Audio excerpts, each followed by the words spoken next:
కాకతీయుల గురించి ఏ అంశాల నుంచి క్వశ్చన్లు వస్తాయో ఇప్పుడు తెలుసుకుందాం.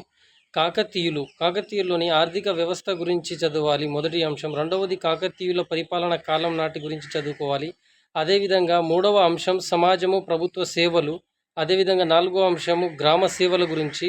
ఐదవ అంశము కాకతీయుల కాలం నాటి మతం గురించి. ఆరవది సాహిత్యం గురించి. ఏడవది వాస్తుశిల్పాల గురించి. ఎనిమిదవది కాకతీయుల సామంతుల గురించి చదవాలి. అదేవిధంగా కాకతీయులు ఎంతమంది రాజులు, కాకతీయులు ఎన్ని రకాలుగా కాకతీయ రాజ్యాన్ని పాలించారు, సామంత రాజులు స్వతంత్ర రాజులని పాలించారు, సామంత రాజులు ఎవరు, స్వతంత్ర రాజులు ఎవరు అనే విషయం గురించి కూడా తెలుసుకుందాం. అయితే ఈ తర్వాత ఈ ఆర్థిక వ్యవస్థ అంటే ఏంటిది, కాకతీయ కాలం నాటి పరిపాలన ఏ విధంగా ఉన్నదో ఒక్కొక్క. అదేవిధంగా తొలి కాకతీయులు అంటే దీంట్లో ఇంపార్టెంట్ రాజులు, 5గురు రాజులు ఉంటారు. ఆ 5గురు రాజులు పరిపాలించినటువంటి పరిపాలన కాలము, ఆ తర్వాత శాసనాలు, నాణాలు, నిర్మాణాలు, చెరువులు, తవ్వించినటువంటి చెరువులు, వాటి గురించి చదువుకోవాలి. అయితే తొలి కాకతీయుల వరుస క్రమం చూసుకున్నట్లయితే 5గురు రాజులు ఉంటారు. అందులో మొదటి బేతరాజు, తర్వాత మొదటి ప్రోళరాజు, రెండవ బేతరాజు, దుర్గారాజు, రెండవ ప్రోళరాజు. ఇది వాళ్ళ వరుస క్రమం. ఈ కాలాలు అంత పెద్దగా ఇంపార్టెంట్ కాదు. కాకతీయుల కాలంలో కాలాల గురించి పెద్దగా క్వశ్చన్లు ఎప్పుడు అడిగినట్టు దాఖలాలు లేవు. కాబట్టి ఒకవేళ గుర్తుండాలంటే మీరు చదువుకోవచ్చు, పనికి వస్తుంది. కాకపోతే ఇవి కాలాలు వరుస క్రమం గుర్తుపెట్టుకుంటే, రాజుల వరుస క్రమం గుర్తుపెట్టుకుంటే సరిపోద్ది.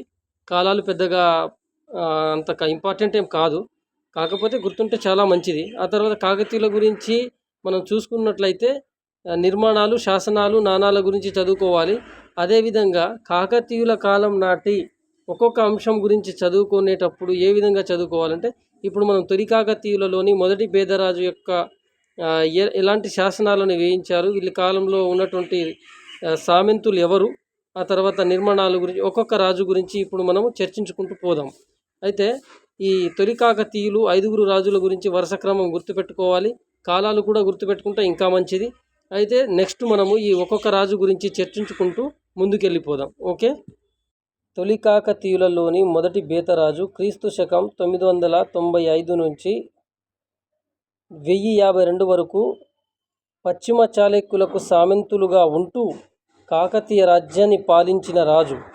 ఇతను పశ్చిమ చాళుక్యులుగా సామంతుగా ఉంటూ ఇతని యొక్క రాజ్యాన్ని హనుమకొండ రాజధానిగా చేసుకొని కాకతీయ రాజ్యాన్ని పాలించిండు. ఆ తర్వాత ఇతని యొక్క బిరుదులు కాకతీ పునాదినాథ, షోడక్షమాపాల అనే ఈ 2 బిరుదులు ఉన్నాయి. ఈ మొదటి బేతరాజు యొక్క సంరక్షకురాలుగా తన మేనత్త అయినటువంటి కామసాని మరియు విరియాల ఎర్ర భూపతి అనే 2 క్యాండిడేట్లు తమ సంరక్షకురాలుగా ఉండేవారు. ఆ తర్వాత ఇతని మొదటి బేతరాజు యొక్క మంత్రివర్గంలోని నారాయణాయ జీనాలయమును మరమ్మత్తు చేయించి శనిగారం శాసనాన్ని వేయించిండు. ఇది ఇంపార్టెంట్. మొదటి బేతరాజు కాలంలోని ఏ శాసనం వేయబడింది, ఎవరు వేయించారనేది చాలా ఇంపార్టెంట్. శనిగారం శాసనం వేయబడింది. నారాయణయ్య అది దేని ద్వారా అంటే జీనాలయమును మరమ్మత్తు చేయించి శాసనాన్ని వేయించాడు. ఇది ఇంపార్టెంట్. ఆ తర్వాత మరొక రాజు, అదేవిధంగా చూసుకున్నట్లయితే 1వ ప్రోళరాజు క్రీస్తు శకం 1052 నుంచి 1076 వరకు పాలించిన రాజు. ఇతను ఇతను కూడా శనిగారం శాసనమే వేయించిండు. కాకతీయుల రాజుల్లో ఇతను కూడా శనిగారం శాసనాన్ని వేయించిండు, అంటే అదే శాసనాన్ని కంటిన్యూ చేసుకుంటూ వచ్చిండు. ఆ తర్వాత ఇతని యొక్క బిరుదులు అరగజ కేసరి, కాకతి వల్లభ. ఈ 2 చాలా ఇంపార్టెంట్. ఇంకో బిరుదు వస్తుంది సమధిగత పంచమ శబ్ద అనేటువంటి మరో బిరుదు. ఈ 3 బిరుదులు ఇంపార్టెంట్. అరిగజ కేసరి, కాకతి వల్లభ, సమధిగత పంచమ శబ్ద. ఆ తర్వాత ఇతను కేసముద్రము మరియు జగత్ కేసరి సముద్రాలు 2 చెరువులను తవ్వించిండు. ఆ తర్వాత ఇతను వరాహ అనే చిహ్నంతో నాణమును ముద్రించిండు. ఇవి ఇంపార్టెంట్.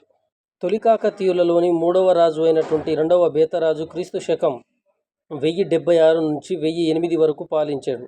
అయితే ఈ 2వ బేతరాజు యొక్క బిరుదులు, మొదటి బిరుదు విక్రమ చక్రి, 2వ బిరుదు మహామండలేశ్వర, 3వ బిరుదు త్రిభువనములు, 4వ బిరుదు చలమూర్తిగడ. అదేవిధంగా ఇతను వేయించిన శాసనాలు దీని ప్రకారం చూస్తే ఇతను ఒక గొప్ప యుద్ధ వీరుడు. అదేవిధంగా ఇతను రామేశ్వర పండితుడి దగ్గర శైవ దీక్షను పొందినటువంటి వాడు. ఈ క్వశ్చన్ ఇంపార్టెంట్. శైవ దీక్షను పొంది ఏ పండితుడి దగ్గర పొందాడని అడగొచ్చు.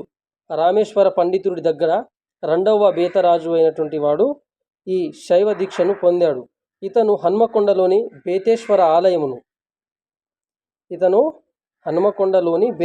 ఆలయమును నిర్మించిండు. అదేవిధంగా దుర్గారాజు, తొలి కాకతీయుల రాజుల్లోని ఇతను 4వ రాజు.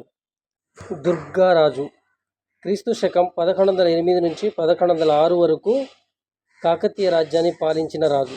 ఇతని యొక్క బిరుదులు త్రిభువనములు, చెల్లమూర్తిగడ. ఈ 2 బిరుదులు రెండవ బేతరాజు కూడా ఉన్నాయి. ఇతను హన్మకొండలోని బేతేశ్వర ఆలయాన్ని రామేశ్వర పండితుడికి దానం చేశాడు. ఈ రామేశ్వర పండితుడు ఎవడంటే మన రెండవ బేతరాజుకి శైవ దీక్షను అందించినటువంటి గురువు. తొలి కాకతీయులలోని చివరి రాజు గొప్పరాజు, 5వ రాజు, 2వ ప్రోళరాజు. క్రీస్తు శకం 1116 నుంచి 1158 వరకు కాకతీయ సామ్రాజ్యాన్ని పాలించిన చివరి రాజు. ఇతని యొక్క బిరుదులు మహామండేశ్వర, దారిద్ర్య విద్రావణ. ఇతను తొలి కాకతీయులలో గొప్పవాడు. ఇతని కాలంలోనే ఓరుగల్లు కోటను ప్రారంభించారు. ఇతని యొక్క భార్య పేరు మక్కాంబ. ఈమె నటవాడి పాలకుడి రాజు యొక్క సోదరి. ఇతను శ్రీశైలంలో విజయస్తంభాన్ని నాటాడు. అయితే అదేవిధంగా 3వ సోమేశ్వరుడు మరణించడంతో కళ్యాణి చాళుక్యుల యొక్క రాజ్యం పతనమైపోయింది. ఈ పతనం తర్వాత రుద్రదేవుడు స్వతంత్రం ప్రకటించుకొని స్వాతంత్ర రాజుగా పాలించబడ్డాడు. తొలి కాకతీయుల తర్వాత స్వాతంత్ర రాజులు వాటి గురించి చదువుకుందాం. నెక్స్ట్ వీడియో చేస్తా. వీడియో లాంగ్ అయిపోతుంది కాబట్టి వీడియో నచ్చితే లైక్ చేయండి, షేర్ చేయండి, సబ్స్క్రైబ్ చేసుకోండి.